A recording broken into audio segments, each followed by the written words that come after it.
Sindh United party पारां दादू press club hall में worker convention के मरकज़ी सदर सैयद ज़ैन शाह ख़िताब कंदे चयो त ॻाल्हियूं घणियूं आहिनि, जेतिरो उहिदो ओतिरी वॾी ज़िम्मेवारी हूंदी आहे। इलेक्शन की तैयारी कयो। सिंध यूनाइटेड पार्टी सिंध में मखसूस सीटुनि ते पंहिंजा उम्मीदवार मुख़्तलिफ़ सियासी पार्टियुनि सां इतिहाद करे गॾियल तौर बिहार ईंदी।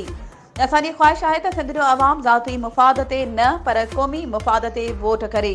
सिंध अंदरि दलालनि जी हुकूमत रही आहे। हाणे असांखे करोड़े सिंधियुनि जी तर्जुमानी करणी आहे। रियासत जे गठजोड़ तहत सिंध जी अवाम खे ग़ुलाम बणाए पीपलनि जे हवाले कयो वियो आहे।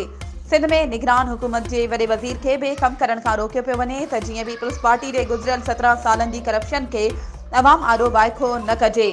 वर्कर्स कन्वेंशन के मरकज़ी सीनियर नायब सदर रोशन बुर्डो, जगदीश आहूजा, इनाम भट्टी, कामरेड न्याज़ हुसैन पंवर ऐं ॿियनि अॻवाननि ख़िताब कयो।